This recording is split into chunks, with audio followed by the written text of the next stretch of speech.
एक बार देवराज इंद्र किसानों से नाराज हो गए और उन्होंने कहा कि अब अगले 12 वर्षों तक बारिश नहीं होगी।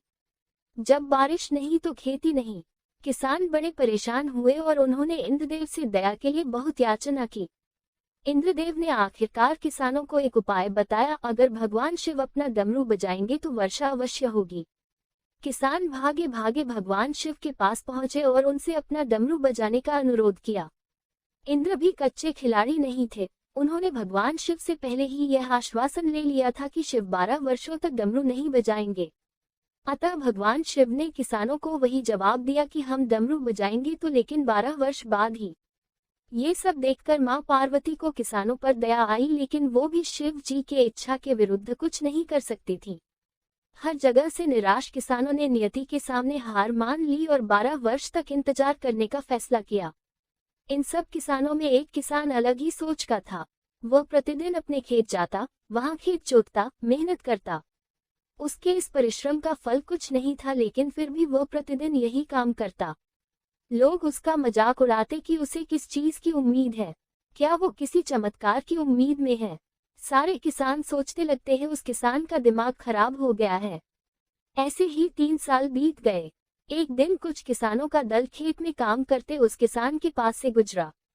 एक वृद्ध किसान से उस किसान से कहा, भाई जब तुझे पता है कि 12 वर्षों तक वर्षा नहीं होने वाली तो तू व्यर्थ ही मेहनत क्यों करता है। काम में लगे हुए उस किसान ने थोड़ी देर के लिए काम रोका और जवाब दिया, मुझे पता है कि 12 वर्ष तक वर्षा नहीं होने वाली, लेकिन मैं तो यह मेहनत खेती का अभ्यास बनाए रखने के लिए करता हूँ। अगर मैंने 12 वर्षों तक कोई कार्य नहीं किया तो मैं तो सारी खेती बाड़ी भूल जाऊंगा। मेहनत नहीं करूंगा तो 12 वर्षों में मेरा शरीर भी सुस्त हो जाएगा। क्या पता जब बारिश हो तब तक मैं इतना योग्य ही न रहूं कि खेती कर पाऊं। मां पार्वती यह सब प्रकरण देख रही थीं। उन्हें किसान की बात सुनकर बड़ी प्रसन्नता हुई। वो भगवान शिव के समक्ष किसान की बड़ाई करते हुए बोली, आप भी तो 12 वर्ष तक डमरू नहीं बजाएंगे, क्या पता आप भी डमरू बजाना ही भूल जाएं।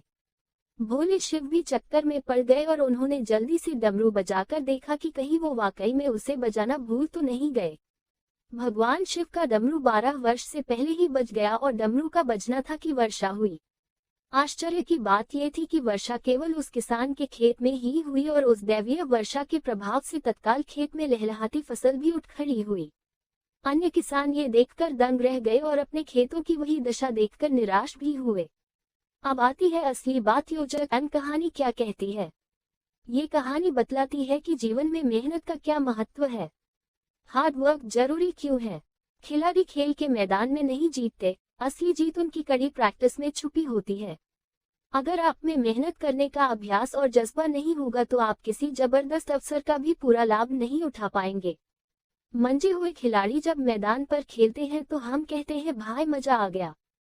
हम ये भूल जाते हैं कि खिलाड़ी के उत्कृष्ट प्रदर्शन के पीछे एकांत में लंबे समय तक की गई काफी हद तक नियमित उबाऊ मेहनत और अभ्यास। दोस्तों, आपको ये कहानी कैसी लगी कृपया कमेंट करके जरूर बताएं और ऐसी ही और भी बहुत सारी कहानियों को सुनने के लिए चैनल को सब्सक्राइब जरूर करें। धन्यवाद।